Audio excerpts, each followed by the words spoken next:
You can see the screen, right? Correct. Yes, now we can see the PowerPoint. Oh, okay. So you can see PowerPoint or both. We just see the slides. On the slide, you can see, right? Mm-hmm. Yeah. Not the note, right? Yeah. No, no, not the notes. Yeah. Okay. Perfect. Yeah. Excellent. Hmm. So, hello everybody. Welcome to one more PD session. This is PD number 4 for this school year. And we have today the great honor of have Dr. Ali with us. I would really like to take a moment to thank Pravatika. She joined the PD committee and she's been handling together with Leah the rest of the PD sessions for this school year. So, Pravatika, thank you for all the hard work that you've been doing in order for us to enjoy all these sessions. And of course, all the recommendations from the different people that we have received in order to make this happen. I wouldn't like to take any more of the time. I would like to introduce Dr. Ali with us today, a Bangladeshi Canadian cultural anthropologist and academic with over 15 years of teaching and research experience. He holds a PhD in sociocultural anthropology and a Master of Public Health from the University of Alberta, along with earlier anthropology degrees from the University of Dhaka. His work focuses on topics like race, migration, health, especially mental health, language barriers, poverty, gender, and food security, with particular attention to immigrants, South Asian communities, and marginalized groups. His research often examines how social inequalities and economic systems impact vulnerable populations. Dr. Ali has taught at several institutions, including MacEwan, the University of Alberta, and Trent University, and previously served as faculty at the University of Chittagong in Bangladesh. Beyond academia, he's an active community leader in Edmonton, currently serving as chair of the Edmonton Multicultural Coalition Association. He has also held multiple leadership roles in the Bangladesh Canada Association of Edmonton and contributed to various community and student organizations. He has received several academic awards, including multiple Queen Elizabeth II graduate scholarships, recognizing his scholarly achievements. Dr. Ali, thank you so much for being here today, and the floor is yours. Thank you very much. So some reason I cannot see the video part. Oh, I'm not sure. Uh, is there any change? You can see my screen, right? Mm-hmm. Yeah. So I'll start with land acknowledgement. So is that okay for you? Yeah. Please go ahead. Yeah. So we acknowledge that we are gathered on Treaty 6 territory, the traditional meeting ground and home for many indigenous peoples, including Cree, Anishinaabe, the Blackfoot, Métis, Nakatuasio, and Dene. We recognize Edmonton as a place that has welcomed guests for tens of thousands of years. As the IHLA dedicated to heritage language, we are indebted to the grace, hospitality, and sacrifice of the original peoples of this land. We acknowledge the weaving of the rich fabric of histories, languages, and culture that define this place. In the spirit of truth and reconciliation, we recognize the historical suppression of indigenous language on this land. We commit to resisting assimilationist pressures and honoring all linguistic identities as we work together toward an equitable future. So that's the starting point. So before moving forward, as you have already mentioned and introduced myself, but just quickly, here is my main highlights. So my academic background, as you know, I am a socio-cultural anthropologist. That degree I got from UFA. I have also masters in public health and social and cultural anthropology, both masters and honors degree from a bachelor degree from Bangladesh. So you have already mentioned, I don't want to repeat this part. So let's go to the main discussion point today.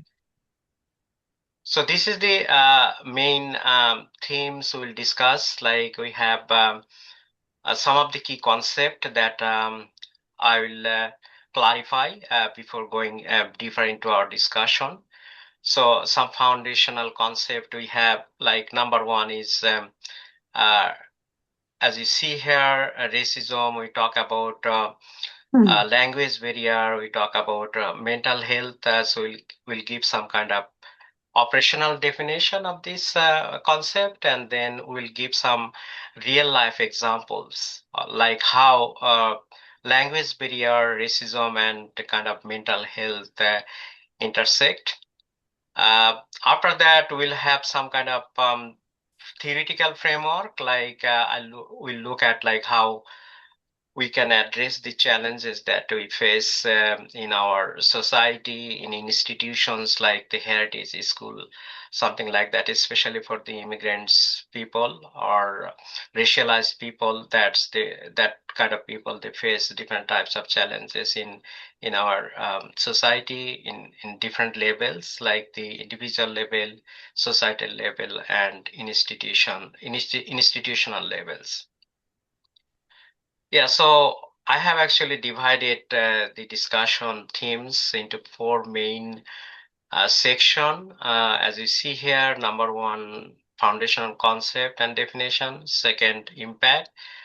Third is addressing challenge, like the framework. And finally, we'll wrap up with some kind of brief discussion and conclusion. We'll have a quick break, like about 10 minutes or something, if you want less than that, in the middle of this discussion. So I'll ask you, like, you can give me a reminder, or if you guys can actually stop me, like, what time you want the break. Okay. So,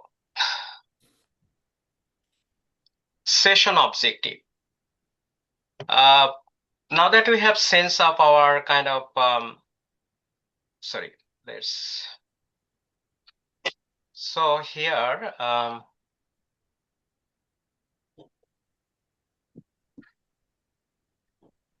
so as you see here, this session has some important objectives that relevant to this organization and the people, those who engaged here, like including principals, like the staff, or like volunteers, even like the board members, those who are in the leadership position. So the number one objective is to like our objective is to establish a shared vocabulary, like knowing about what is racism, like how it works, like how it impacts our life ways, right? So discussing racism and language barriers requires kind of precision. So we'll ensure we are all aligned on the core definition to make our later discussion more productive. The second objective is analyze. So we'll analyze the impact of linguistic racism on the on student mental health using my background in public health and anthropology. We'll look at how the stressors of not being heard or being judged for an accent can lead to significant psychological stress. Objective number third is review. We'll review Alberta-specific evidence. It is important to understand that these are not just global issues, they are local ones as well. We'll look at the institutional inequalities present, institutional inequities present right here in our own society or backyard. Objective 4, equip. I want to equip you with the BRAVE framework. We'll discuss about this on later part when we talk about solution or like the pathways to challenge the problems we face. This is a practical tool designed for leaders and educators to navigate courteous conversations, allowing us to address racism directly rather than avoiding it. And then objective 5, identify. So we'll identify asset-based classroom strategies. We want to move away from seeing a student's native language as something they need to overcome, and instead see it as a cultural asset that support their identity and academic success. So with these goals in mind, let us start by building shared vocabulary. Let's go to the next slide here. So the presentation here, as you see, based on my research, literature review, and as well as my embodied knowledge that I have gathered through my academic and non-academic work experience, my teaching, research, as well as my voluntary work, all those stuff that give me some kind of experience.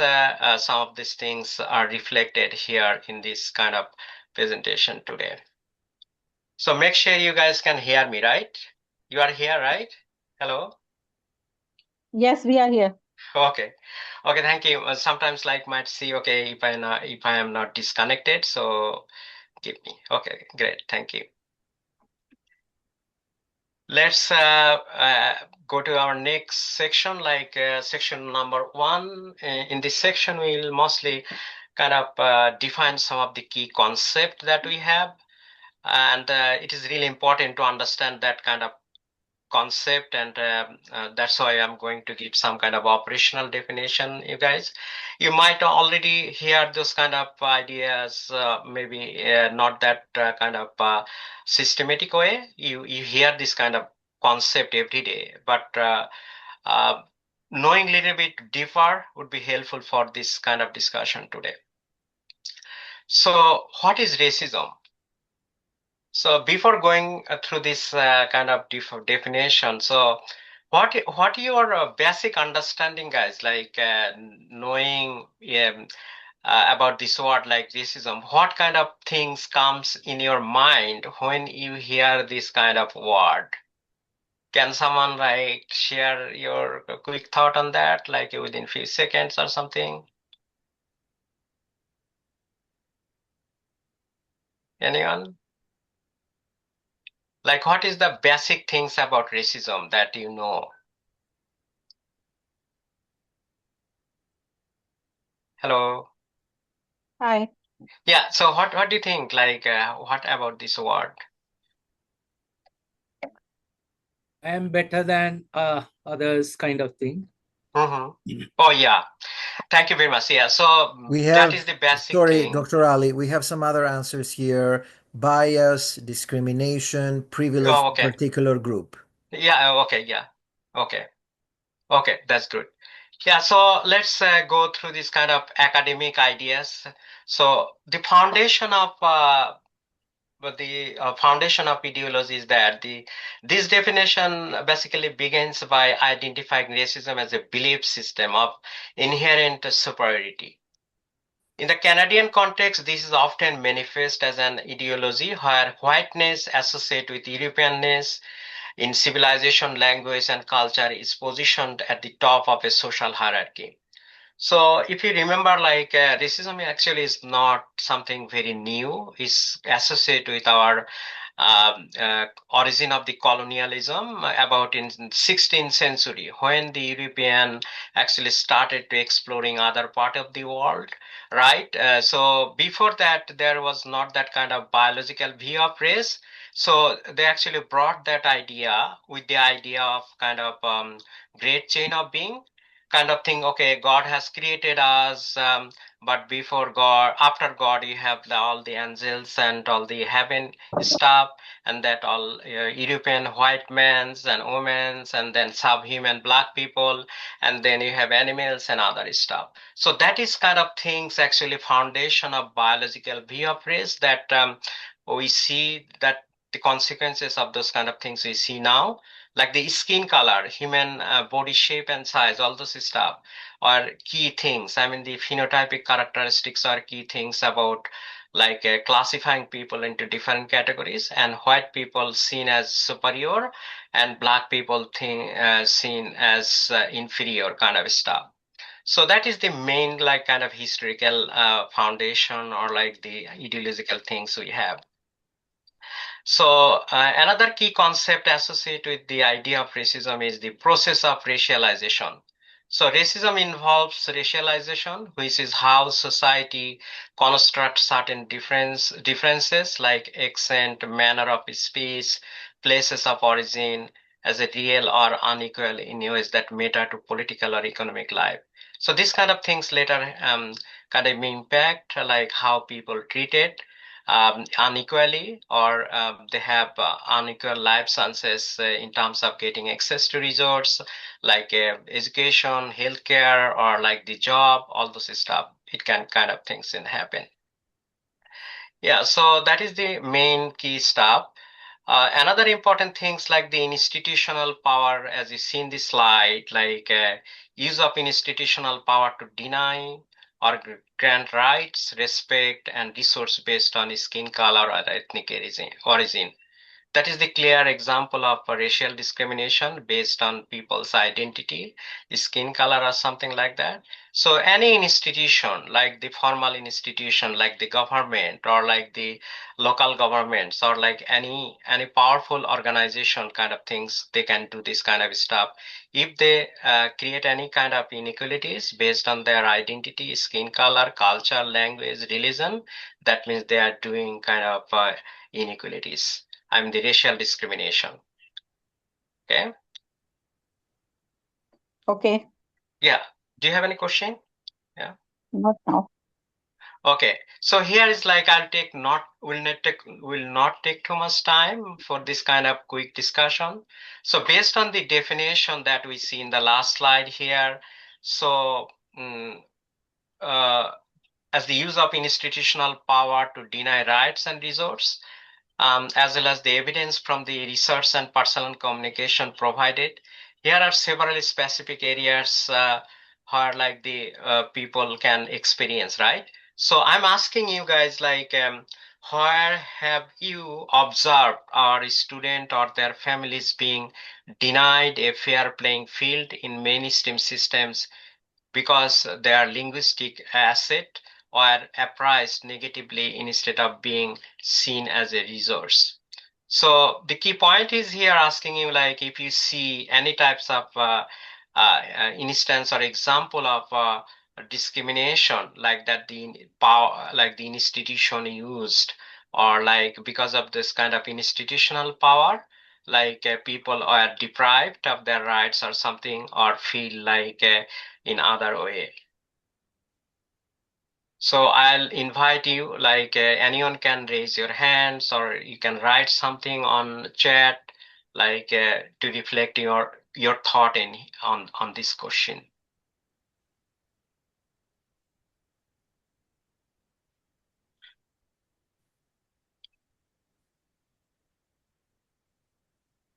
Do you have anything to share on this question, guys?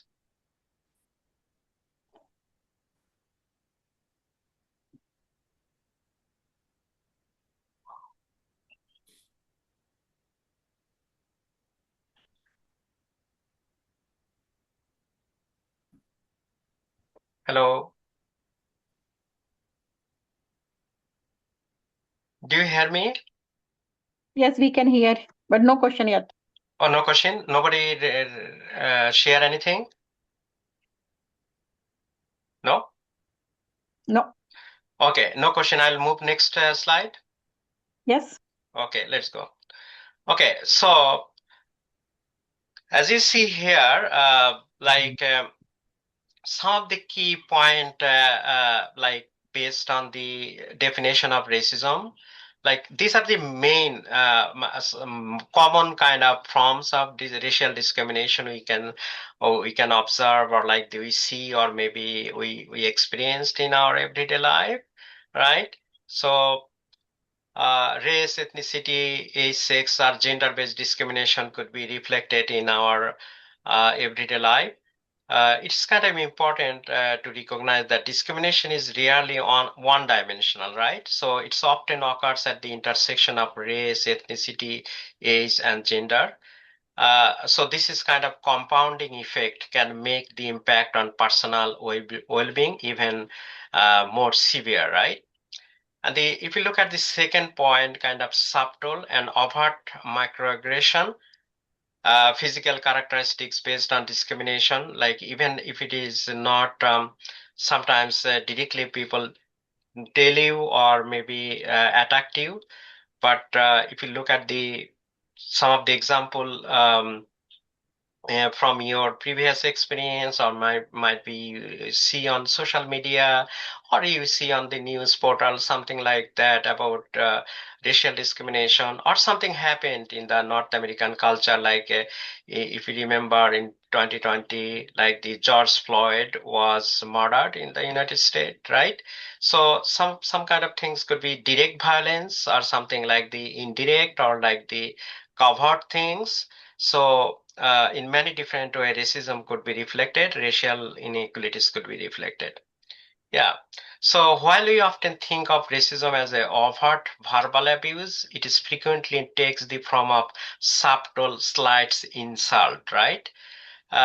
This constant drip of negative stereotyping, such as being labeled as slow or lazy based on linguistic profile, contribute to a process of dehumanization.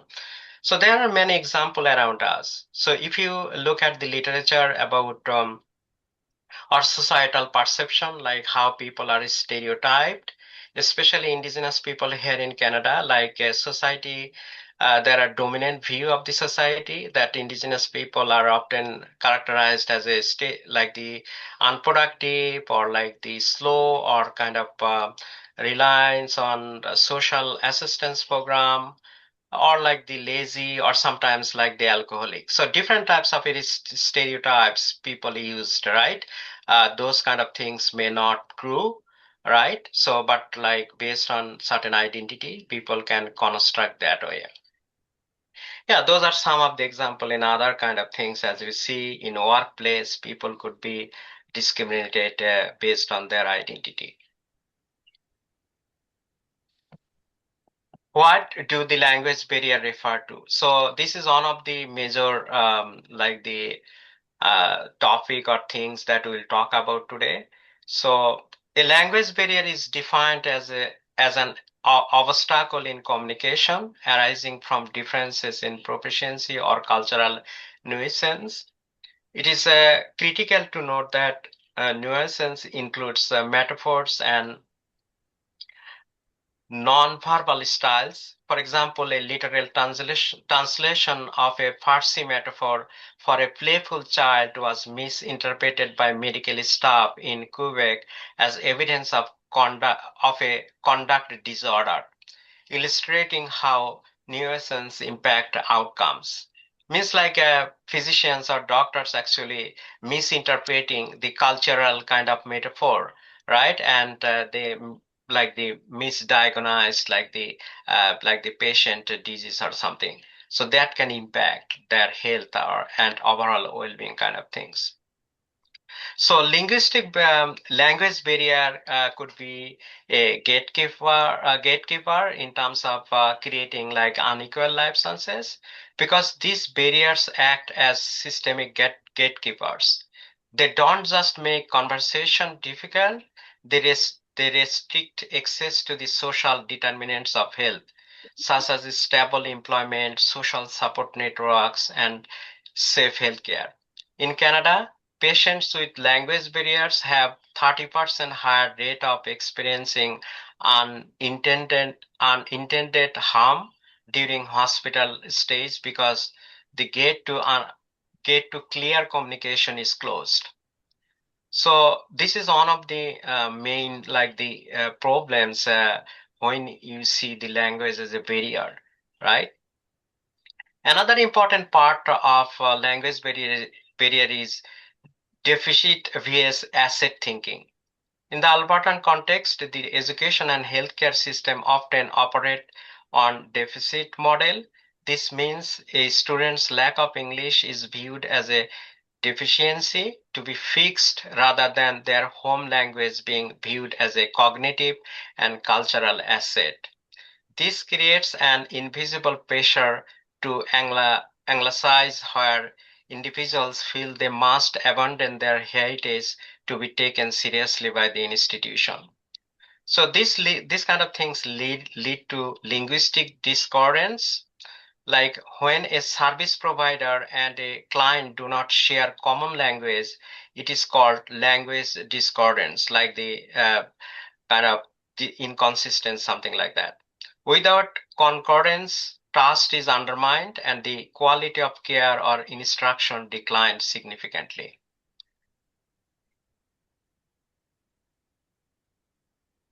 What is language-based racism, or in other words, linguistic racism? So this slide actually provides the operational definition of language-based racism, uh, moving the discussion from the logistical challenge of a barrier to the ideological structure of power. So linguistic racism is not just about a misunderstanding. It is defined as the ideologies and practice used to reproduce unequal power. By framing certain ways of speaking as wrong or unprofessional, institution can justify denying racialized individuals access to resources, jobs, and high quality education. The proxy for discrimination. This is perhaps the most insidious aspect. Language serves as a pretext for stigma because it is often more socially or legally acceptable to criticize someone's broken English or thick accent than their race. Linguistic racism becomes a polite proxy for racial discrimination. Judging competence via accent. Research shows that listeners frequently use speech characteristics as a proxy for judging intelligence and competence. As we saw in the sphere of discrimination, we'll show you later part, like how we have different spheres of discrimination. According to that kind of ideas, it is particularly intense in the corporate workplace and healthcare sector. It means like the racism occurs mostly in workplace and then in healthcare sector, where people are actually judged by their accent and by their racial identity or ethnic identity.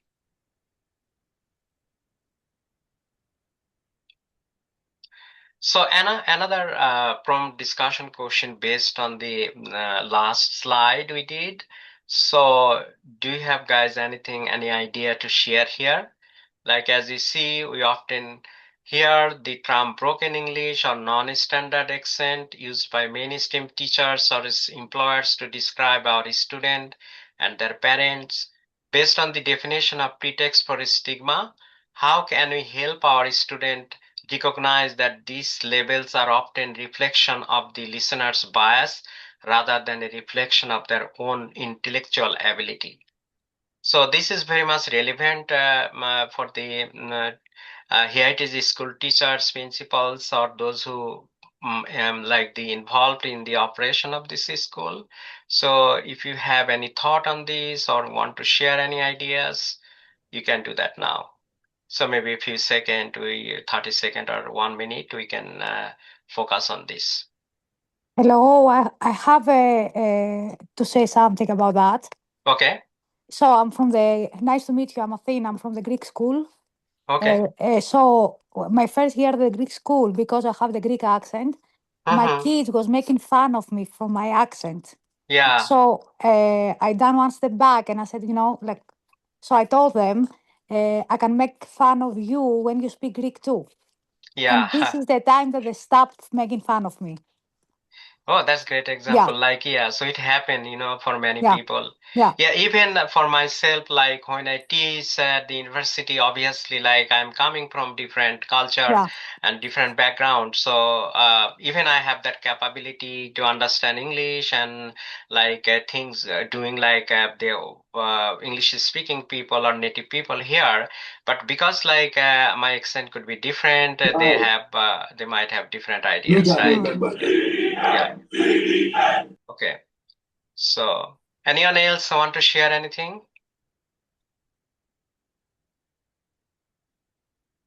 Hello. We have a comment here from Jyoti. Okay. To get admission in universities, non-native English speakers have to pay high price for English proficiency. Yeah. Like IELTS, which is very strict exam, people can be highly stressed. Yeah. Thank you very much. That's a good example here as well. Yeah. So uh, this is kind of very important again, as I want to emphasize, right, for the teacher, for the student, all those people, those who part of the heritage school. So they need to be aware of those kind of stuff. So teacher need to teach them, okay, these kind of things might impact you. So how you will actually at this kind of situation, so we need to prepare for that kind of thing. So and knowing them, okay, this kind of things is not actually true, and this is kind of socially constructed stuff that are often imposed upon us, right? So another important things like this is the continuation of our previous few slide here. So related to the idea of linguistic racism. So racial linguistics is a key framework for this discussion session today.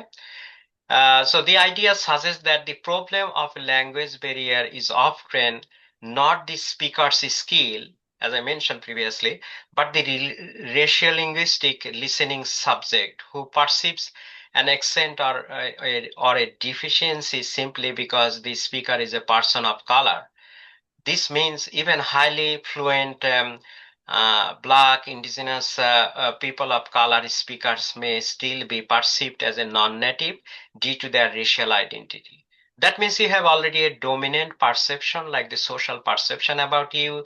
Like even if you have that ability, capacity, or competency to do things or like understand things or produce or writing anything, but still people might like have perception that you are not able to do that or you have different accent, different capacity. So that is kind of social ideas we have, and that is very dangerous because it these kind of ideas further can like impact you because it can be turned into racism, racial discrimination, and that can actually create barriers for your other kind of accessibility to opportunities or like the that or your right, your freedoms could be like the impacted.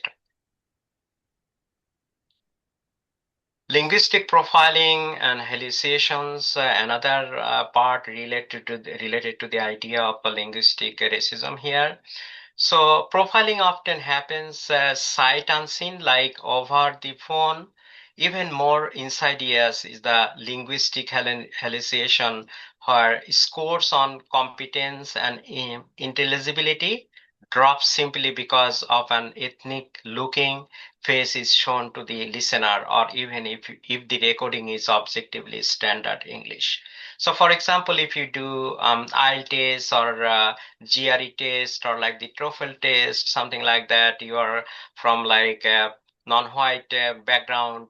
So sometimes like the examiner, because if that person has negative kind of perception about you, so by looking at you, even if you do better, you still should be you could be like the evaluated in otherwise kind of things. So the fourth concept you talk about here is mental health. So in terms of intersectionality of language barrier, racism, linguistic racism, and its consequence, kind of mental health is part of that, right? So as you see here, according to Public Health Agency of Canada, mental health is not merely the absence of mental illness, it is a functional capacity, the ability to feel, think, and act in ways that allow individuals to enjoy life and navigate challenges. So when our students face linguistic racism, their capacity to act is often diminished by the fear of ridicule or social withdrawal. So the things that you mentioned before, just few minutes ago, like people are talking about your accent, like how you speak, how you pronounce something. So that may feel you bad, right? So if you don't think this is positive stuff, like someone is criticizing your a way of speaking, on the how you use language, how you like the interact with other people, that can lead to feeling you like kind of bad, or your mental stress could be like the high because of this kind of situation. So the second idea, holistic and intercultural view here, according to Public Health Agency of Canada, this definition explicitly state that mental health respect the importance of culture, equity, social justice, and personal dignity. So for heritage school like Eli School here, like for the learners, the student, their personal dignity is inextricably linked to their mother tongue. If a school system devalues their language, it is by definition undermining their mental health. So it is really important for the ethnic school or heritage school under your organization, right? So their mother tongue is very important. It's because it's directly connected to their identity, their ethnic or social identity, right? So your cultural identity is very important. And language is a social determinant because mental health is heavily influenced by social determinants, including, so social determinants means like a host of kind of structural factors that include your age, your like income, your social status, access to healthcare, your physical environment, your biological health status. So many different things, or access to food, or access to social service. All those different things refers to social determinants of health, right? Yeah, so in the Albertan context, systemic discrimination such as the ESL trap or inequitable disciplinary action serve as a negative determinants that causes the healthy immigrant impact to decline within 5 years of arrival. So research showing that even immigrants came to Canada with a healthy life, after 5 years or so, like their health deteriorated. So there are many factors associated with that, like racism or racial discrimination is one of the main factors here. Okay. So related to that mental health kind of idea, here is the question as you see here.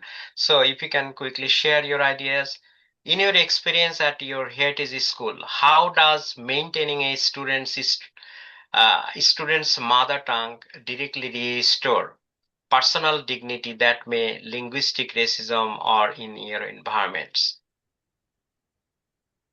That may by means like if anything, like linguistic racism impact your student or their like the parents or whatever, like how important is this kind of things to restoring that kind of situation, like addressing this kind of problems in your like school or like in your community, something like that.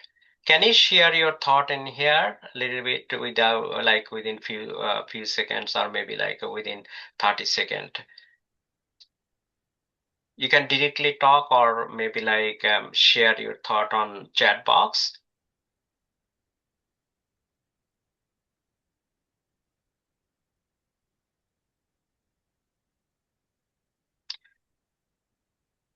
You can hear me? I think for us, Dr. Ali, our flagship event is Mother Language Day. We do it every year, February Mm-hmm. 21st. Mm-hmm. And this is an opportunity where all of our students and staff, we come together and basically we celebrate our individualities and Yeah. our differences in terms of our language, our mother languages. Yeah. So I think it's a space where we can see how important it is for each one of us, but also through witnessing one another. Mm-hmm. Okay. Is there any other comments on chat box? It helps lessen gap, Jody is saying, between the parents and English-speaking children. Mm-hmm. Okay. Actually, can I Go ahead. can I say a few words? Hello. Yeah. Hello, can I say a few words? Yeah, sure. Go ahead. Okay. Yeah, actually, a heritage school is a kind of therapy, like, or because I feel like if we open heritage school, the kids get to know their culture, Yeah. and then they can, there will be the bond between kids and their grandparents, parents will remain throughout their life, and then when they get adult, Yeah. they will recognize, they will be so thankful to all the heritage schools. Later Okay. on, when they get adult, they will search for their culture and identity. Right now, even if they are small, they don't understand. Later on, they Yeah. definitely go look for their identity. So heritage school is must, as because it work as a therapy for all people who left their country and come to the new country, Yeah. so that they That's a can maintain yeah. both like English culture as well as their own culture. Yeah. So that's great. Like in terms of And then intergenerational bridge yeah, they create, otherwise right? Yeah. there could be like trauma for the parents. Parents can't understand children, children can't understand parents because they will be speaking English throughout the day. Yeah.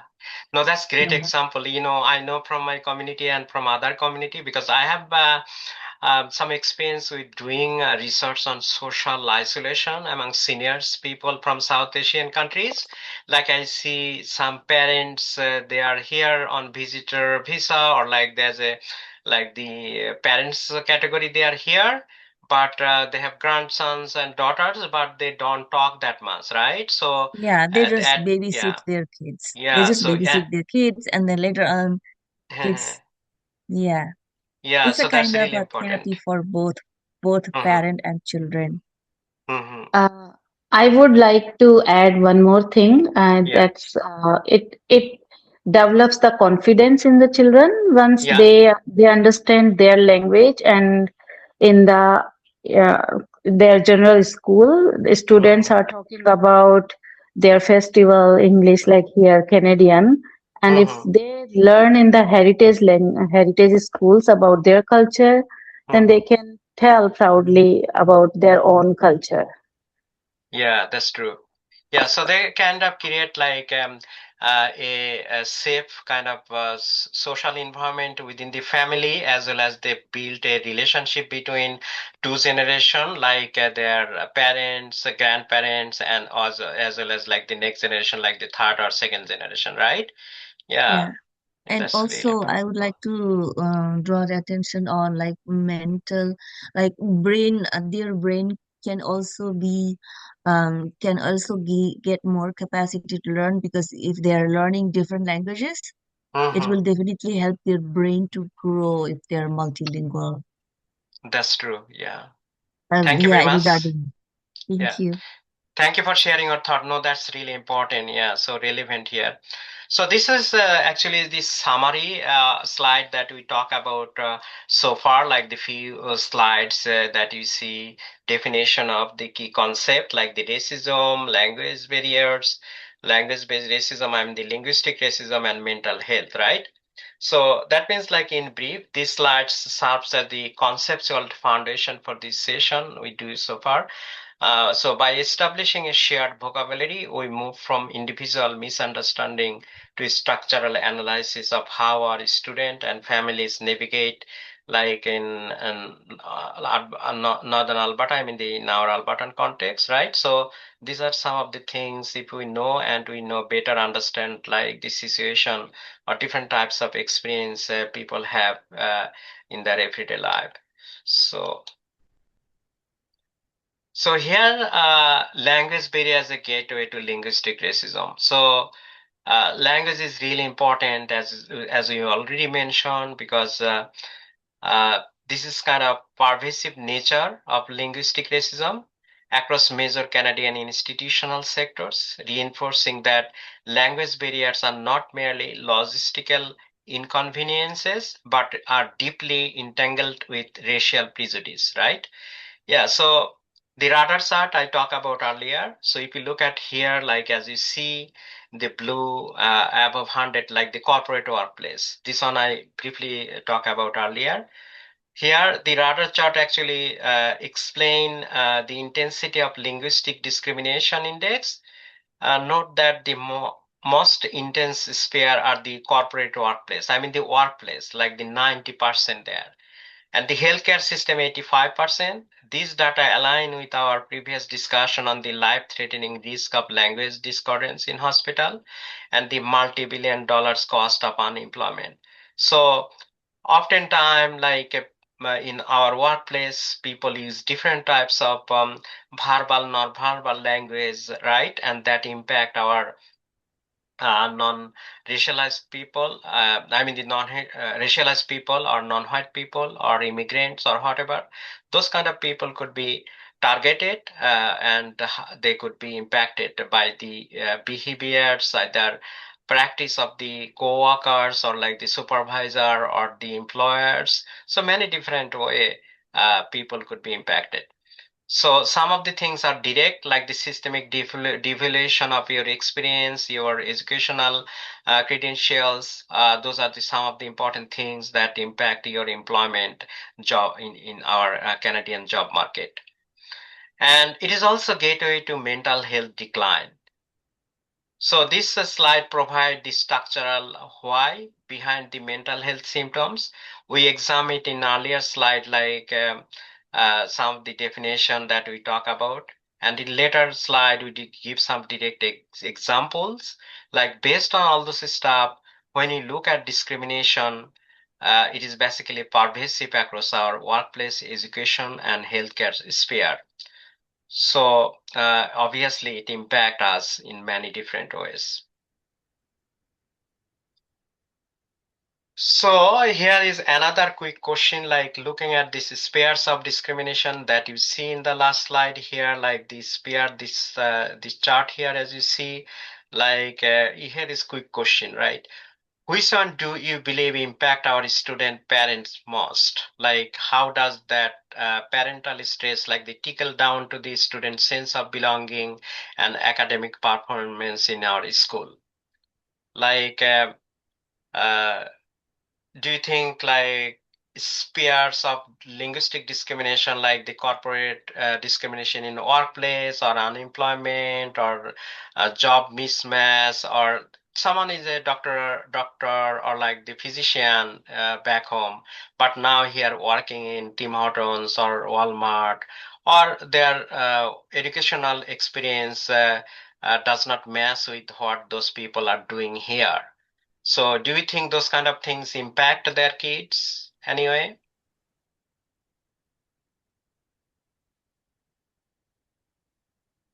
Any ideas?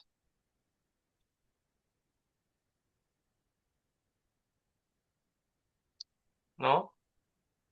Okay, let's go to the next slide here. So some of the things associated with our topics today, like the second topic, so far we define some of the key concept. Now quickly look at our some of the data, like how it impact. So in this slide, as you see, this slide actually provides a data-driven look at the psychological toll of linguistic racism across different life stages. It illustrates how the frequency of a specific mental health impact varies as newcomers navigate a society that often devalues their linguistic identity. So if you look at the left side here, so the age group like 15 to 25, like the youth, they have the crisis of isolation, uh, like young, especially like younger student, they have severe social isolation, almost 80%. Clinical anxiety, they have 75%.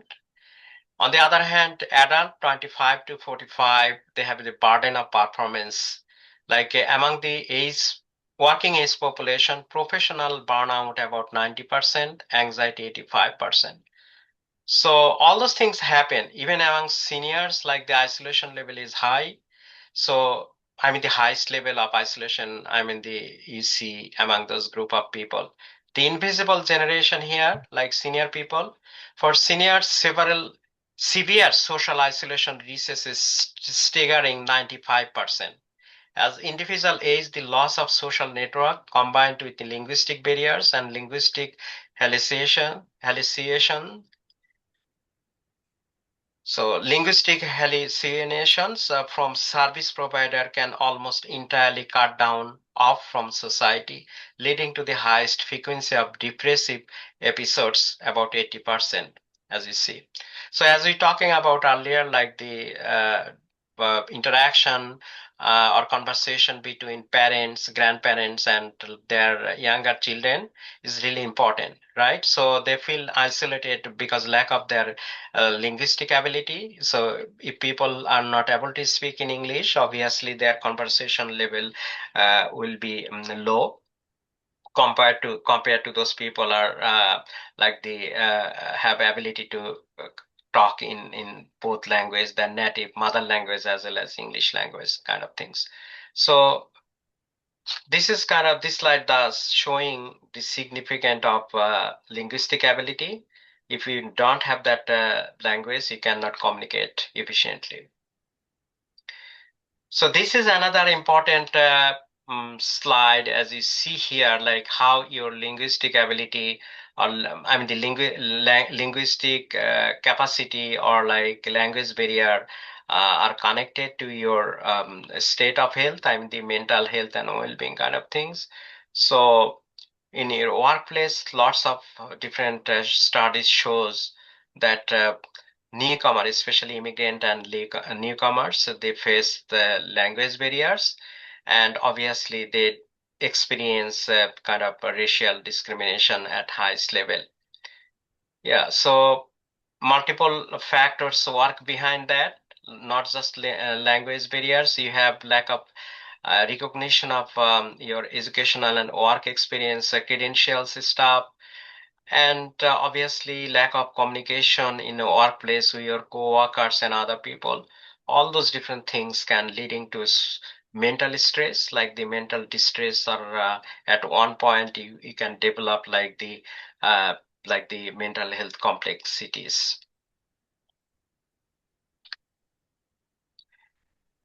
Another example here, in healthcare sector, language barrier are a matter of life and death. The Canadian Institute for Health Information, according to 2024 report, non-official language speakers are 30% more likely to experience clinical harm.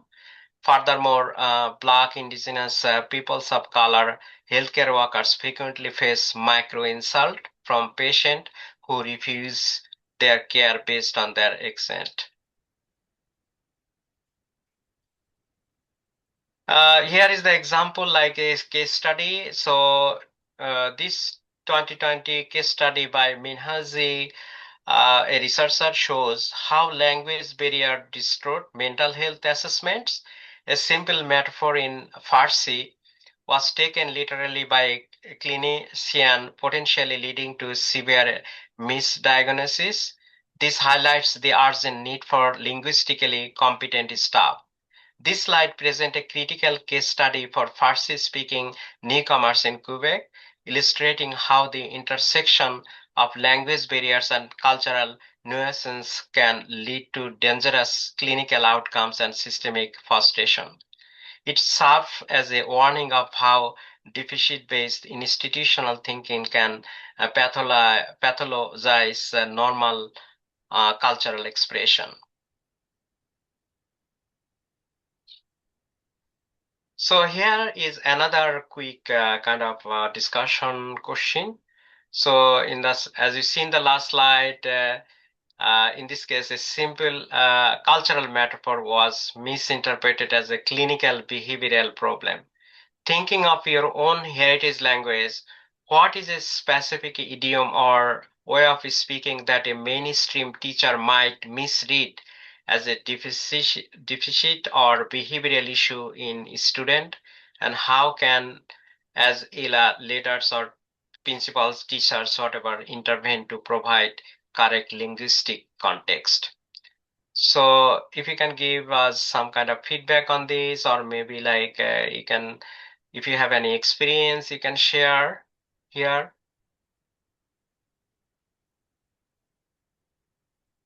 Do you have any comments or feedback on this question?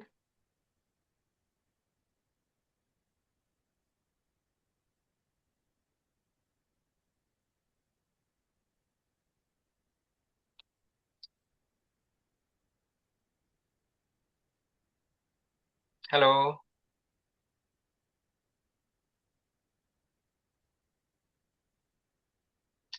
Can you hear me?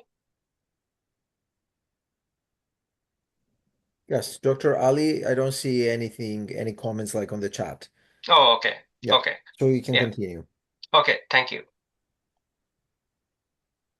So second case study here. So the case of JK, here the tragic reminder of the psychological damage caused by linguistic racism. The constant fear of making mistakes or being judged for an accent creates the emotional scars that are as harmful as physical violence.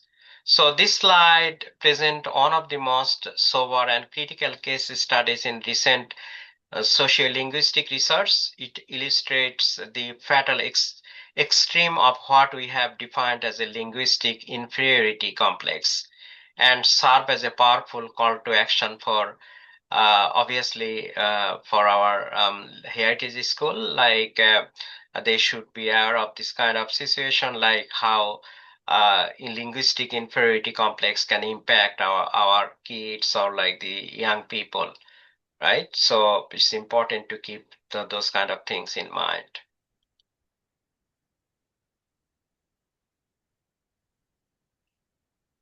So is there, I'm not sure if you guys have any types of experience like the in English self-doubt. Sometimes it can happen. So as the question is here, in your experience at your heritage school, have you encountered a student who are academically successful in their mainstream school, but still express a deep shame or fear of speaking because of their accent or language background? How can we as heritage language leaders proactively identify this silent struggle before it turns into a mental health crisis? Any thought on comments on that? No? I have a story to share. Okay, sure. While I was a teaching assistant in U of A, there was one student who originally was from China, and she wasn't feeling very confident about her English. So Yeah. every time there was a conversation, she was abstaining from that.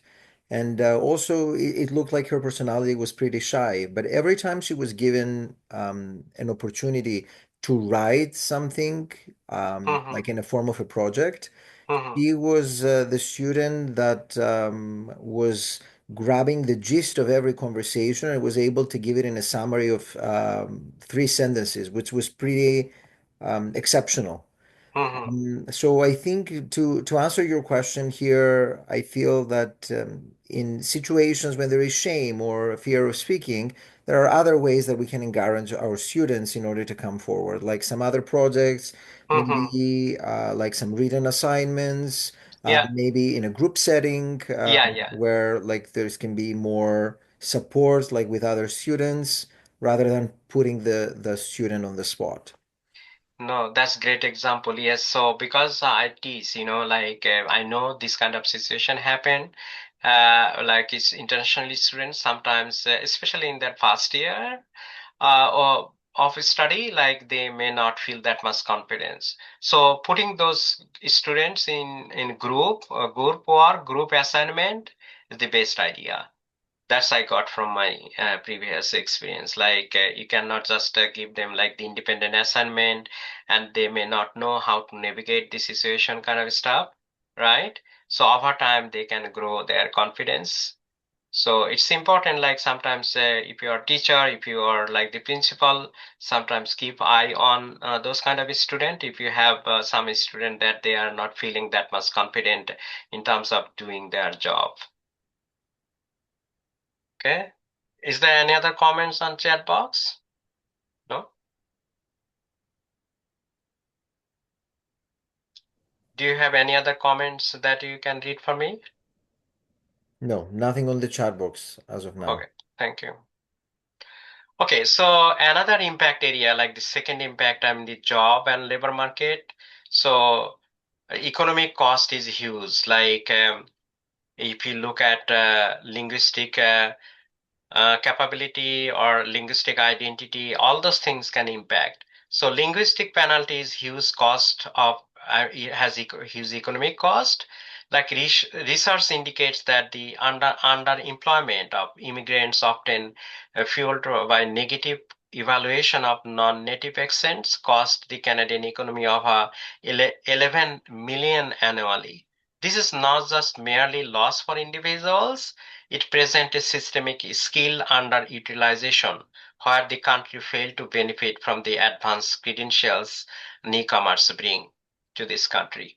So linguistic penalty is huge. So it's really important to like consider.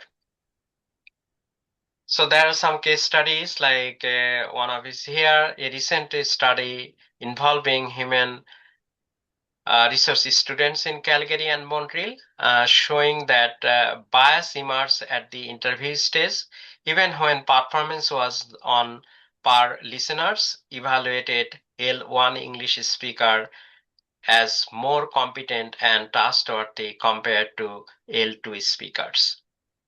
So I mean the language one and language two. So they obviously use the language as a determinant to identify who should be hired and who should not be.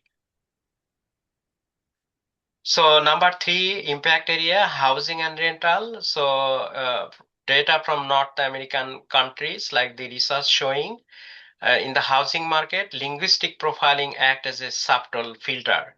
So landlords use voicemail or caller ID to screen out prospective tenants before meeting them. In Canadian audits, like the individual with identifiable South Asian accent face significantly more obstacle than those with UK accent. So obviously, like your linguistic identity is one of the determinants whether you will have access to like the housing or rental services. Case study, housing phone audit. So here, as you see, so research showing that landlords discriminate based on exclusively on the sound of voice. So Southeast Asian speaker are almost always given like some people are given appointment based on their like voice and other people are not. So this is kind of discrimination they did based on the like the what language and how you speak based on your accent. Fourth impact area, education and student identity. So as you see, like in our schools, students carry a double burden. Research shows that East Asian students in Canada often feel they must speak white English to be seen as competent and separate themselves from the perceived deficiency of being an immigrant. Language uh, policing in schools often suppresses student authentic identities. So again, like this is the example we previously defined key concept, linguistic racism, something like that. So this is the example you see here. So here is an important example that we got from our research, like bullying in Canadian workplace. So this slide basically provide a first-hand account of how linguistic racism and linguistic profiling manifest in the daily lives of immigrants in Canada. It moves the discussion from theoretical frameworks like racial linguistics into painful reality of the workplace. The speaker, as you see in the quotation here, the speaker mentioned co-workers joking about things that I say all the time. So this is a clear example of how accent or non-standard speech patterns are used as a pretext for radical leading to what defined earlier as a linguistic inferiority complexity.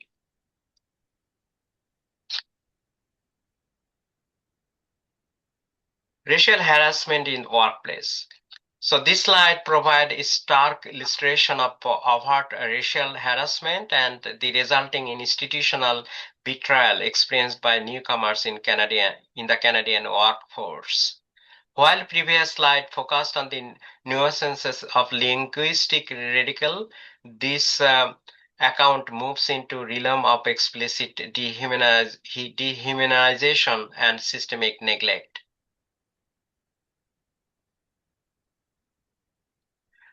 Intersectionality of language barriers, racism, and mental health.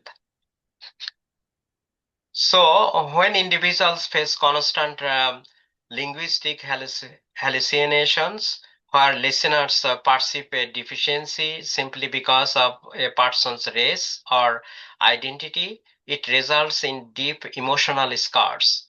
This complex manifests as a persistent fear of making mistakes and a sense of being lesser than native speakers, leading to clinical anxiety and a reluctance to engage in social and academic settings. So the second point here, the service gaps and double stigma, as you see here, something like the intersection creates a unique barrier to care known as double stigma. The first generation immigrants face the combined weight of racial microaggressions and the societal stigma surrounding mental health. This often results in mistrust, underutilization, misdiagnosis, those kind of things. And then the third point here, the decline of the healthy immigrant effect. Newcomers typically arrive in Canada with higher levels of mental wellness than the Canadian-born population. However, the intersectional stressors of linguistic racism and social isolation cause this health advantage to disappear within 5 years. This decline is particularly severe for youth people, especially like those who coming from other part of the world, and the seniors about 95%. We talked about this in earlier slide.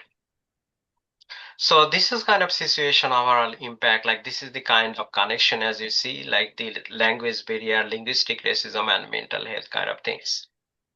Okay, let's, do you think we can take a few minutes break now? Or if you want, I can continue. Yeah, I think we can have like a 10-minute break, just if any people they want to use the washroom or if they want to have like some water, and then we can reconvene. Yeah, that's right. Perfect. So it's okay? Yeah? Yes, yes. I'm stopping. Thank you very much. Okay, thank you. So we'll reconvene in approximately 10 minutes from now, everybody. Oh, okay. Thank you very much. But do you have any question before I leave up to this point? Is there anyone? Can you I think ask there if they was have any one question from Jody. Just Okay. give me a sec. Why language is a kind of penalizing with high price for newcomers? Yeah, that's great question. Yeah, so because like they thought like because of your linguistic inability, you will have limited, or like compared to Canadian born, you have less or small level of kind of productivity things, like you will not able to understand things correctly, may take a little bit longer time than Canadian born. So in terms of productivity, in terms of interaction with customers, all those stuff, so that's why they think, okay, you will not be a good, like the choice or fit for my company, for my job or office something. So that's why I kind of consider like the penalty stuff. Yeah, so that's why like the newcomers are asked for like the renew their educational degree, something, have a certificate course or diploma course, or asking to to improve your English or something like that? This is not only newcomers, Dr. Ali. This is Yeah. for the person, like I have been, I am here in Canada more than 25 years. And when I applied for teacher certification, they are asking me to take a language proficiency course, Yeah. like test. I said I have been working in Canada, Canadian company since like more than 20 years. I am in the workforce. Why I need to write the, like to prove like I know English. So these kind of things are still there, like not for newcomers. They're asking for a person who has like more than 20 years experience working with Canadian companies. Yeah, that's good example. No, that's right. Like I mentioned, basically, mostly immigrants, people like when they came here in Canada and looking for a job. So even they get the job, like they may not get the position they're supposed to get, right? So you can consider that kind of another type of penalty. Over time, they could be like improve their situation, but still, as you mentioned, even they are in 5 years, 10 years, something, they are not still treated equally. That's true. Yeah. Any other question before I stop for a few minutes?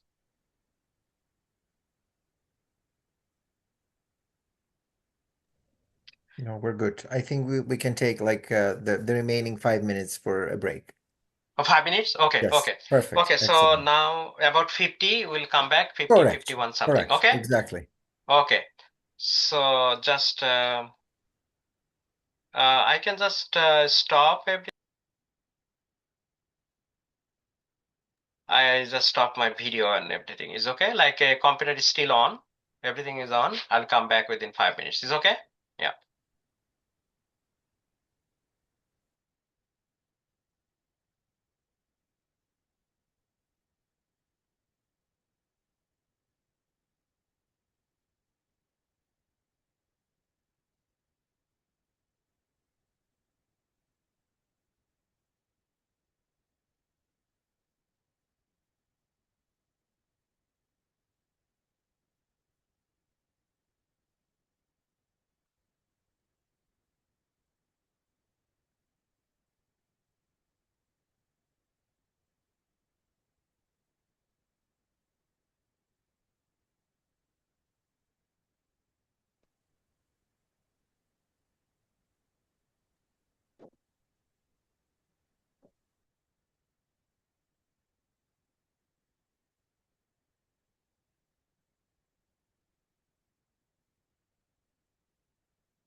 So I'm back here.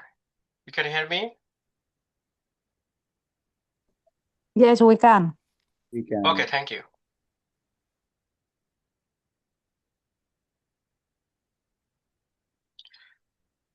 You can see my slide here, right?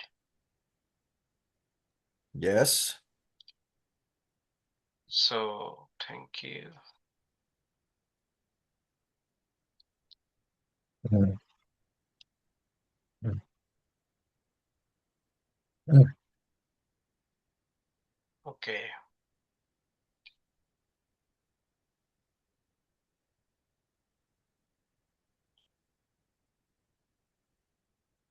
So can I start now? Yes, Dr. Ali, you can start again. Okay, thank you very much. So this section here, third section I am here. So now we are going to focus on the pathways. I mean, what kind of solution we have, or like how we can address the challenges we face either in our heritage school or in our society, in community, or in workplace. So some kind of perspectives we'll have now, we'll discuss with you. So make sure you want, I mean, if you have any questions or you want to discuss anything, you can raise your hand or you can mention like in your chat box. So the solution, the BRAVE framework.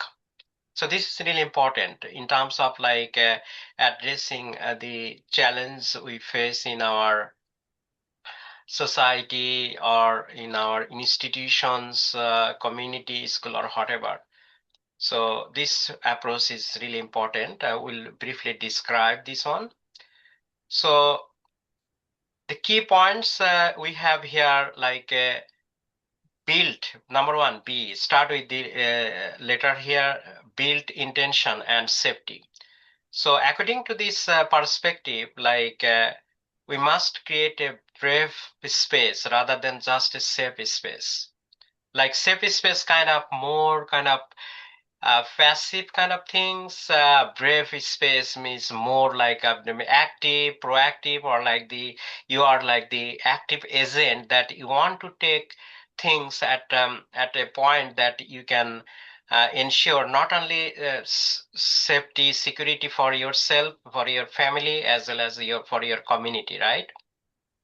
So brave space acknowledges that learning about racism is uncomfortable but necessary. This is the foundation for addressing the racial battle fatigue our student and staff face.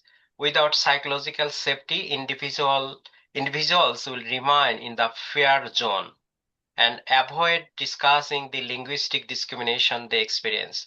So this means that like you must discuss like anything that experience considered will be considered or to be considered as a racial discrimination, or if you face something that impact you internally or externally, kind of racial discrimination or anything that you feel not justifiable or not something fair to you. So if it is related to racial discrimination related to your language, your culture, your religion, so you need to discuss it and obviously take action So you can actually add those kind of things for prevent anything in the future. So same thing doesn't happen again and again.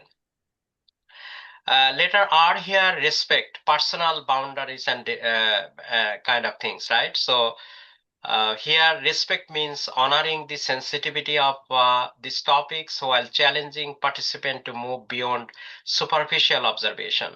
We must respect how different culture define respect and ensure we do not restrict our dialogue to trivial matter uh, to avoid offense. For example, in many culture, when you see the senior people, like young people or relatively less younger people will stand and leave the seat for the senior person, right? In our culture, we cannot actually smoke in front of like the senior person, relatives, your parents, or your senior brother, something like that. So respect is something like not just you you do like using certain language or something. It could be like the non-verbal language as well.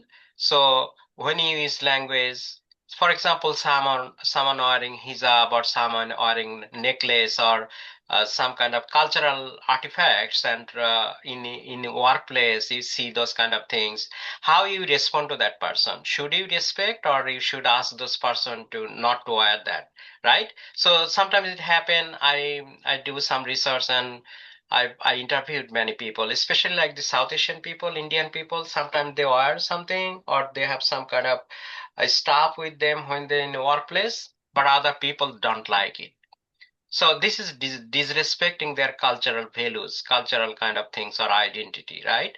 So this is really important. We need to know about this and we need to teach, we need to discuss that you cannot disrespect other people. It is not harmful to you. It is not impact you. Why should not allow those people to exercise their cultural things, right? And then letter A here, acknowledge uncomfortable historical realities. To understand current inequities in Alberta, we must, in general, in specifically or in general in Canada, we must acknowledge Canada's history, such as the Japanese internment mentioned on the slide or legacy of residential school, that happened for the indigenous people here in Canada. We must link this historical causes to contemporary outcomes, such as why students' mother tongue might have been historically suppressed to tell the full story of linguistic and racial identity, right? And letter V, validate lived experience without requiring proof. This is perhaps the most critical step for mental health. When a newcomer reports linguistic radical or institutional neglect, we must affirm their reality. Dismissing this experience as not that serious or requiring proof effectively shut down the opportunity for support and worsens the psychological toll of deteriorate the psychological toll of our of discrimination. So if you remember about bullying in workplace, I showed you earlier before the break, like Amir as a rat. Think about like that. So if the employers or supervisor, manager do not take any types of action against this kind of racial slur or like racial kind of activity, so the co-workers will not feel bad, right? And will not scared. They will continue to do the same thing. So it is really important that like if you have any types of complaint, whatever you have, so make sure you as an authority you have to do that. The same in case of heritage skill here. Like if you see any kids, anyone, any person did anything, like you make sure that you look into the matters and take appropriate action. And then letter E here, emphasize organizational goals. So brave conversation must lead to tangible outcomes by linking these dialogues to the IHLA strategic plan. This is kind of my suggestion, like it's up to you, like your organizational policy. we can ensure that equity is not just a performance but is embedded in our metrics for success, school policies, and professional development target for your future like the organizational missions and visions. Yeah, so key takeaway from this framework, like the BRAVE framework is the mechanism through which we transition from a multicultural celebration to a intercultural transformation. It allows us to melt the power imbalance that led to the mental health crisis we examined throughout this presentation. So keep in mind, like a multiculturalism policy actually create a lots of good things for us, like for the Canadian people.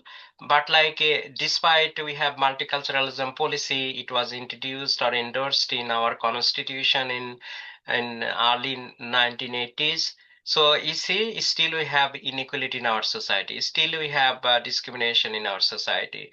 Still income inequality between Canadian-born people and immigrants are significantly high. Like if Canadian-born people make 50,000 annually, an immigrant person will make like the 35,000 or less. Indigenous people make less than that. So why we have that income inequality? So racism is still there despite multiculturalism. Linguistic racism is still there despite that multiculturalism.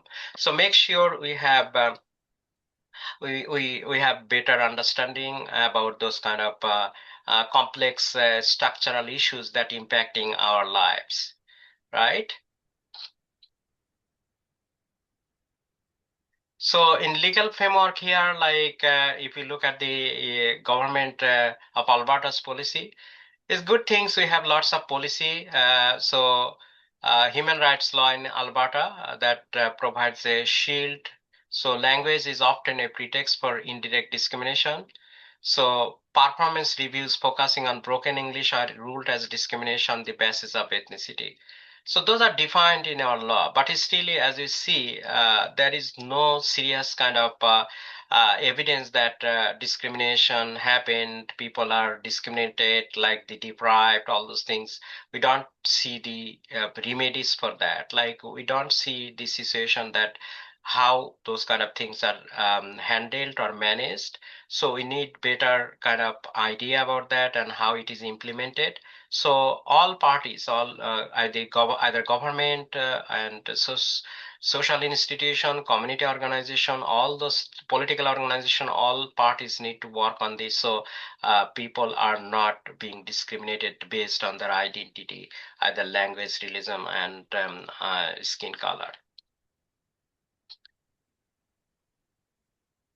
So this is kind of my understanding as I reviewed your website, like the IHLA website. So I think this is important. As we look forward, IHLA must operationalize equity. This includes updating your 3-year strategic plan, fostering thick solidarity across all heritage schools to lobby for the recognition of our language as an essential resource, kind of things. And based on that, this is kind of some of the key points that IHLA in the future they can consider for their schools and either policy making, policy development, or operational purpose. So this slide actually serves as the strategic roadmap for IHLA school to move from identifying systemic harm to implementing transformative solution. It synthesizes our findings into 4 actionable pillars designed to protect well-being of heritage language learners and their families. So number 1, recognition, that is the foundation. We cannot dismantle what we do not name. As shown in our earlier radar chart, if you look at before our break, linguistic racism is the most intense in corporate and healthcare sphere. But it is often invisible because it is treated as a communication standard. Recognition means acknowledging that the linguistic penalty experienced by parents in the workplace is a form of systemic discrimination that trickles down to their children. if you remember, I asked a question about that, like how it impact, like the parents face discrimination in workplace and how that impact their kids, right? So here is that kind of point we like they reiterate again. I'm the reiterated here. Validation countering the toll. The workplace bullying and harassment case studies we reviewed lead directly to linguistic inferiority complex. Validation is proactive act of affirming that a student's mother tongue is cognitive and social asset. By validating their multilingual identity, we create a safe space that buffers students against the radical battle fatigue they encounter in mainstream society. And then intercultural pedagogy. So beyond celebration, I mean the beyond that kind of multiculturalism celebration something. So true equity requires more than diversity fair. Like we see the International Heritage Language, I mean the festival or Edmonton Heritage Festival that we see every year, right, in month of July and August. So that does not make kind of things that safe place for everybody. So that's good things, but at the same time, so we need to look at like other subtle things, like the small things, often invisible stuff. We must utilize critical language awareness like the CLA to teach students to recognize and to challenge the power hierarchies that stigmatize their accent. This pedagogical shift empowers students with socio-linguistic agency, allowing them to navigate dominant English space without sacrificing their sense of self.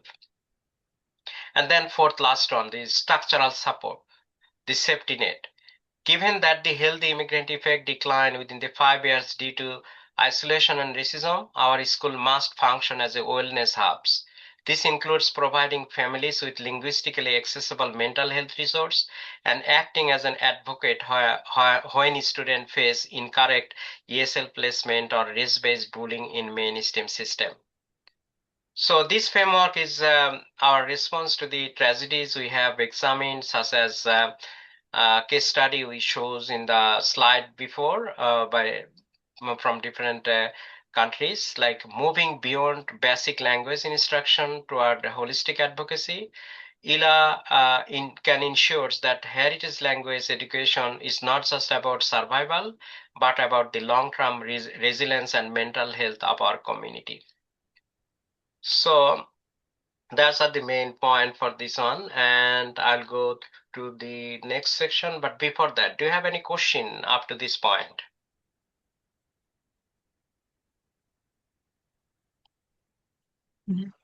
No?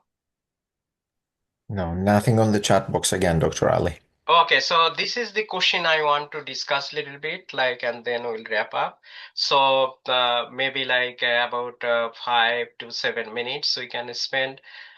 So here's the question. How can we, as a community of heritage language schools, like support parents who are experiencing job mismatch or poor workplace condition to ensure their children's mental health and academic focus are not derailed by the family's economic stress? So just note that this is important, because like if your parents, like if I have a kids and I am a parent, I am working like three jobs, two jobs, one job like regular, another part-time things, another things doing delivery things. So many different things parents are doing. So parents are not able to give sufficient time to their kids, like cannot spend quality time, quality kind of things. So these kind of things can impact their children, their kids. So you might ask, like, how this is connected to language? Yes, it's connected to language, because of my language, my identity, linguistic identity, I did not get the job that I supposed to get, right? So that's why I have to do something else. So like you can focus on this, like you can share your thought on this, like you can directly talk, or like you can put something on your like the chat box. Okay. I feel, Dr. Ali, this is where communities kick in as a safety net, in order to create this kind of protection and support for the children. Mm-hmm. And in situations, I mean, originally, I'm from Greece, and Mm-hmm. many times that the family is facing a stressor, the Mm-hmm. neighbors, the friends of the family, the relatives of the family, they are coming in. Mm-hmm. They act as a safety net, as I said, in order to Yeah. support the situation. Mm-hmm. So, and this is the moment that we realize how important the community is too. Yeah. That's good point. Yeah. Thought-provoking. You're right. Dr. Amin, Yeah. Mm-hmm.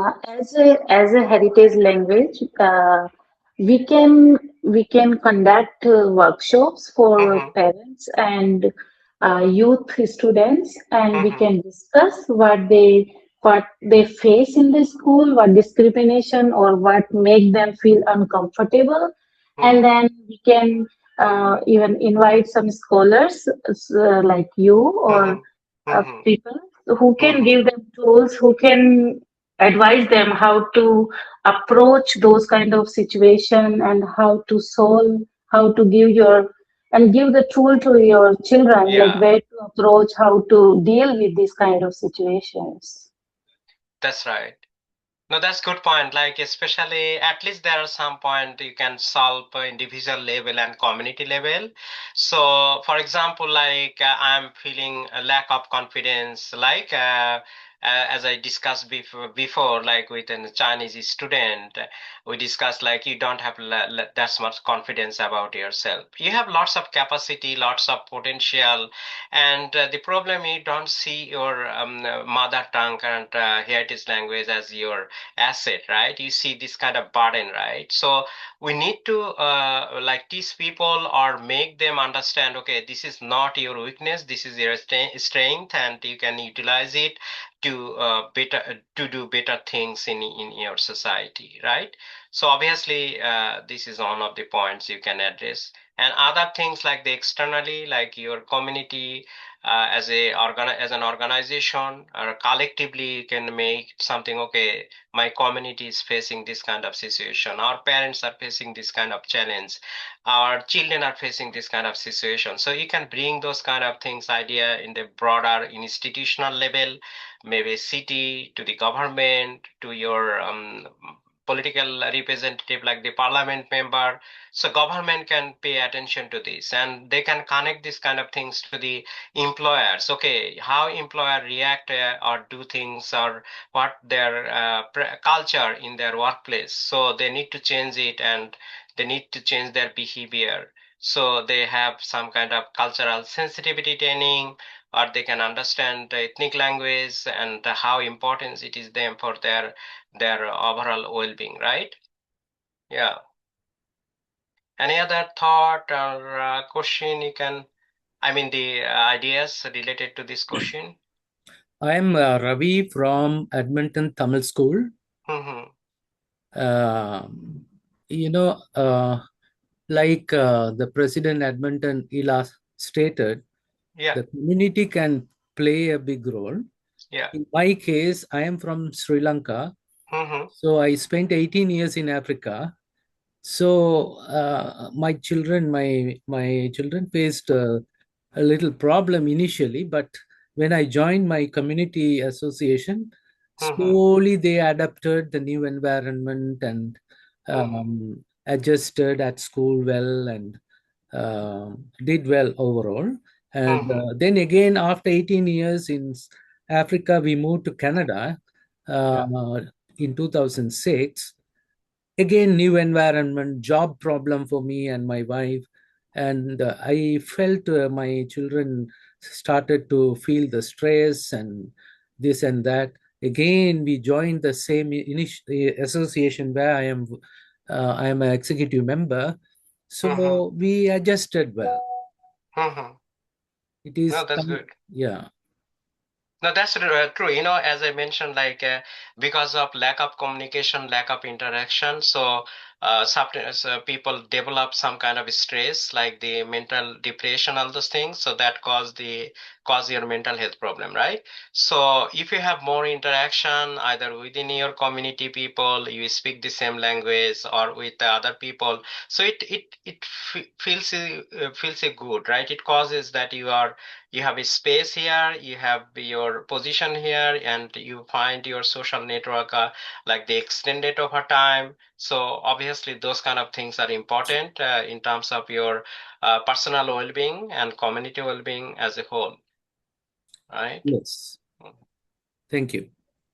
Thank you very much for sharing your thought. Anyone else like want to talk a little bit about this? This is practical things, right? So it has Yeah, yeah. I have. Hi, I'm Aurelia from Gabriela Mistral School. Okay, thank you. We had students actually come from the University of Alberta. They're the Latin American Student Association, and they came to speak to our junior high and high school students about their journey as language learners, but also as as students as well, and how they use their language, right, to to succeed. And but they also let the students know, that there's a community out there for them as well. But they talked about their background and their experiences and their family and growing up, and the careers that they've chosen, right, and what they're doing in their lives. So our students were pretty excited about it. They were very engaged when they came. So again, it's connecting with the community, allowing our students to know what's out there for them too, and how they can use their language and not to be embarrassed to speak another language, Yeah. or the benefits of maintaining their language as well, That's right? right.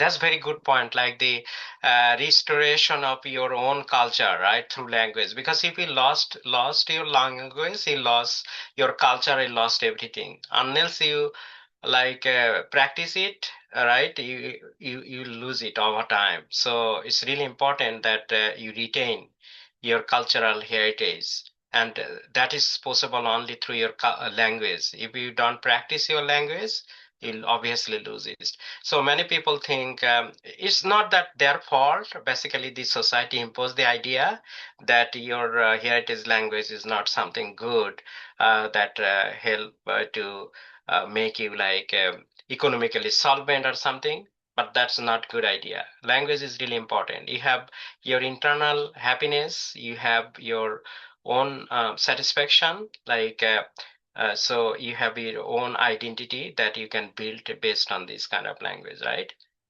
Yeah. Okay. So if not anything else to share, like I will move to the next one. Almost done. Like I have my final slide here. So as you see, like some of the important things associated with this presentation. So mainly like three main things you have, I already discussed. Systemic reality language is a gatekeeper.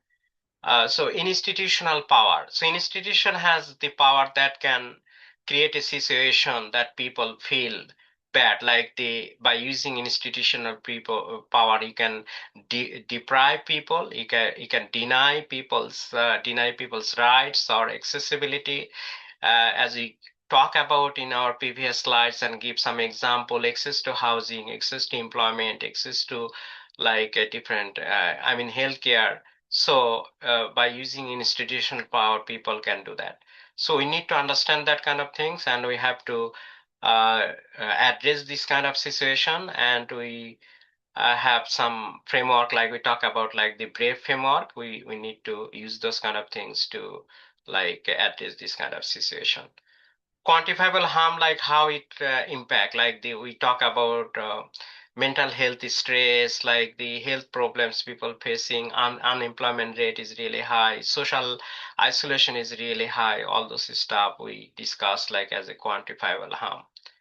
Deficit model, that model talk about, I mentioned earlier, like okay, ethnic language or heritage language is not equivalent to English language or European language, Native American language. So this is like the imposed idea. is the perception of the listener's subjective perspective. Like, okay, I'm not a native person, English speaking country people. I came from other countries, so I have deficit. That's not right. You cannot actually measure people intellectual capability, their capacity to do things by just looking at them and by knowing about their language, right? So that model is not acceptable. By by accepting that model, like by imposing those model, like you are actually creating a situation of linguistic racism. Intersectional mental health crisis, we talk about like how linguistic racism actually impact us like in many different ways, starting with like making you like kind of inferior, you feeling like you have low self-esteem because you speak in that language, but that creating you like kind of situation, you are being isolated, you have lack of interaction with your community people or outsider, so that create a lots of problem. Racial battle fatigue, we talk about that. Healthy immigrant decline model, we talk about those kind of things, like immigrant came to Canada with a healthy life and good a healthy status, but because they struggle here after coming here, like in terms of job, stress in workplace, stress in family life, all those things impact their overall life condition. And those are so the first one is the problem we talk about, and the second one is part of the like the mental health problem. First one is more about the racism things, racism kind of stuff, linguistic racism. Second one, the outcomes, I mean the impact. And the third one is like what we can actually get out of it, kind of challenge that we have. So ASLM means like language, I mean the heritage language management as a way of life-saving shield, like we really important, means like everyday life. We need to speak or practice your heritage language, like they interact with other people, both grandparents and the grandchildren. If they speak in the heritage language, is good for the future generation. So it's good for themselves and for the future, like the generation, right? The BRAVE framework, we already talk about that, and the four pillar equity response that IHLA can consider for the future, like in terms of the policy development and creating a like the equitable space for all people in their institutions, either organization level, community level, or like the individual level. Okay, yeah, so that's kind of things. For my end today, like we are almost done. So do you have any questions at this point? Like I can stop sharing and we can discuss directly in case. Okay? Thank you so much, Dr. Ali.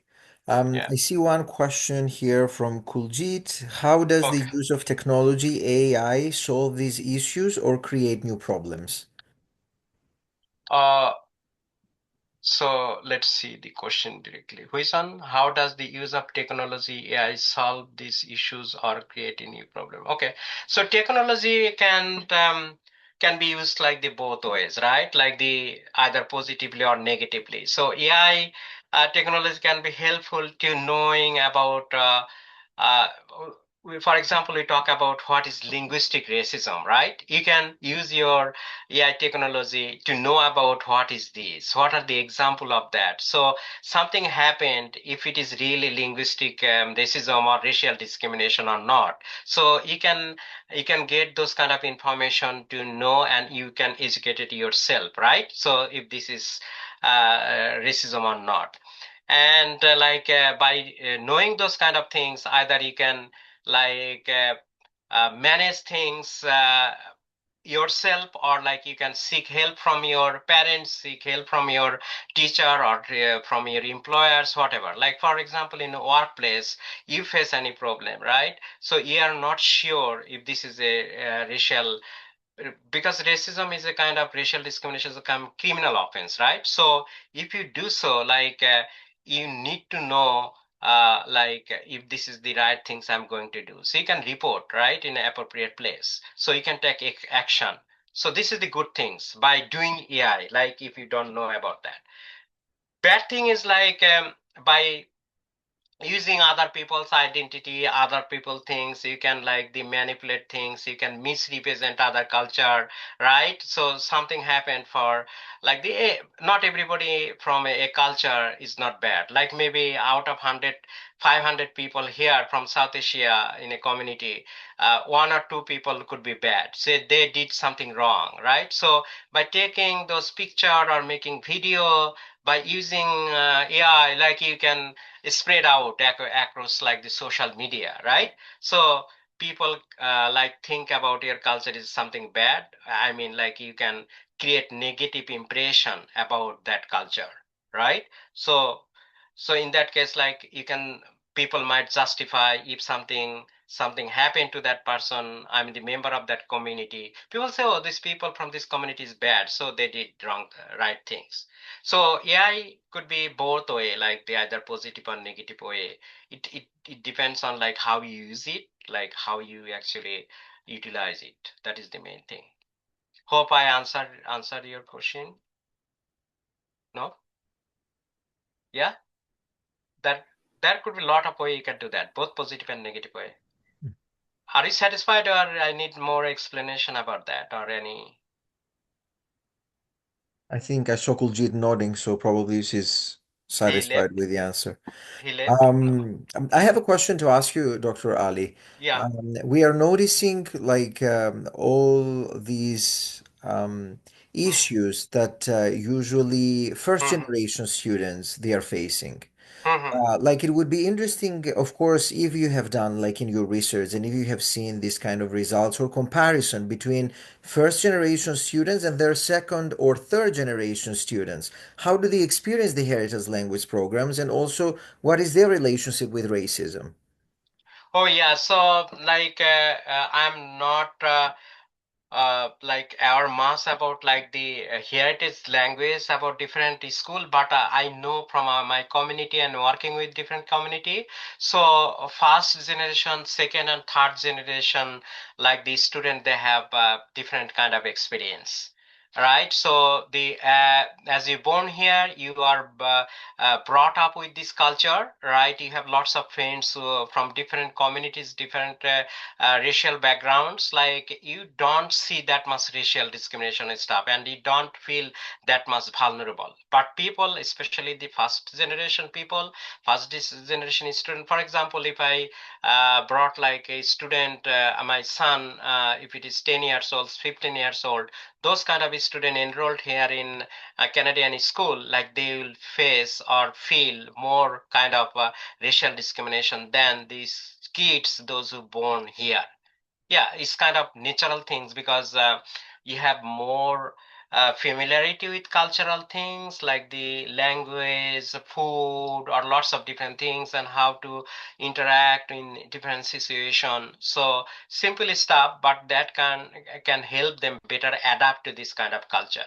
And in terms of cultural assimilation and integration, like the first generation is children or kids, like they face more difficulty in terms of balancing between two different culture. But for the second and third generation, they are better adapted, like the naturally when they born here. Yeah, so that's kind of general kind of things I found across different research, as well as like my personal experience with different communities. Yeah. I hope I could answer your question. Yes, and thank Yeah. you. And Yeah. then I would like to share with like within the IHLA, the member schools, there is this conversation that takes place recently. Mm, Because before like 20 or even 10 years ago, we were talking about preservation of the mhm. mother language. But Yeah. now it seems that research and things are changing towards sustainability of the mother Mhm. language. So Yeah. I would really like to listen to your take about this, like the conversation about the two, and how do you see it as an academic?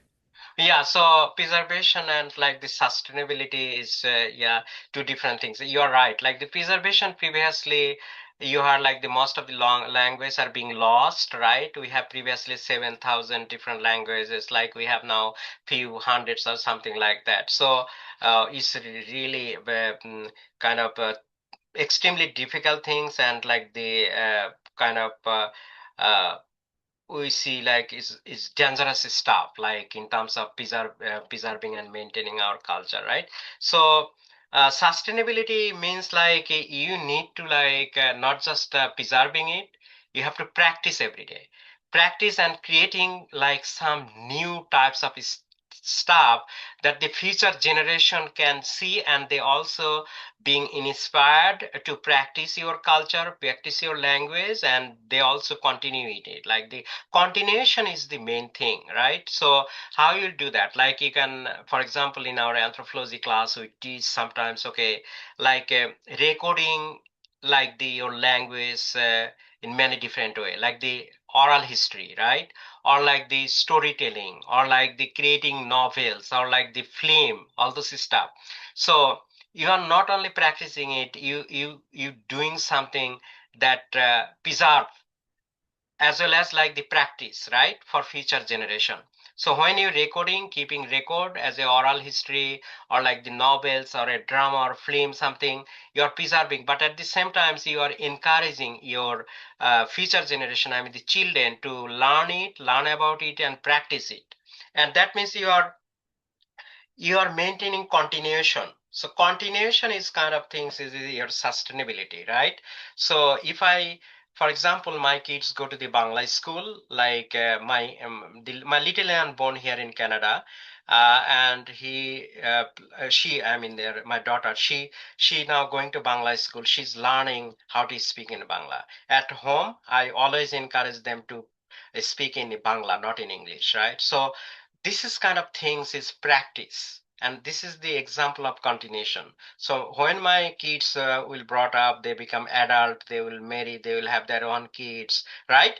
So they will teach their kids, like if they know the importance of maintaining this kind of cultural things, I mean the language and culture, they will obviously do, they will do it naturally. So this is the kind of example of sustainability. So we have to do that. So sustainability means like the long term, like the existence of those kind of stuff, right? Preservation, okay, you take things to the museum and people are seeing it. It's not like that. So there are significant difference. Yeah. We usually joke within our IHLA board meetings that if we're talking about preservation, it's about putting the language in the freezer. Yeah. That's what I'm saying. They And that doesn't putting in the happen. museum. People are not engaged. People are not feel it. Like you need to feel it. So that's why in my presentation I talk about respect. Remember, like respect is really important. So you see your language. If somebody like they insult you with your language, like your accent is not good, all this stuff, or your language is not good, your culture is not good. So that means you feeling bad. So it impact you, inflict you, right? So that means you have to feel that way. If my kids is able to feel that, I'm happy. Okay, so you feel the importance of your language, so you will try to like not only just preserve but also practice. If you don't practice it, you cannot make sure in the future it will be sustained, right? It will not be there. So practicing is really important. Yeah. Excellent. Thank you, Dr. Ali. Mm-hmm. I don't see any other questions which are in our chat box here. Mm-hmm.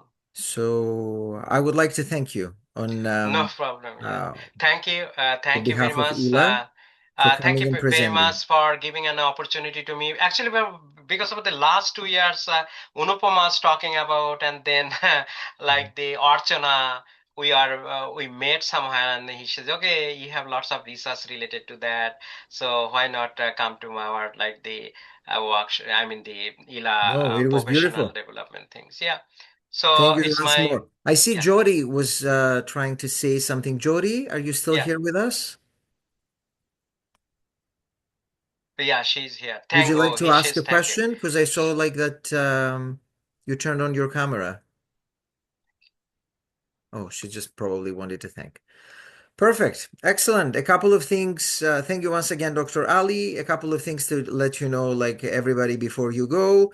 We Yeah. still have the the Wise Gateways 2026. The Okay. registration deadline for that is March 31st. So if people are interested in attending that conference, please send an email info@ihla.ca. And Okay. then our next PD session is going to be April 23rd around AI and heritage languages. So you will receive soon the email for that. Thank you Okay. once Thank you so again, much. everybody. Have a lovely night, Yeah. and we'll see each other soon.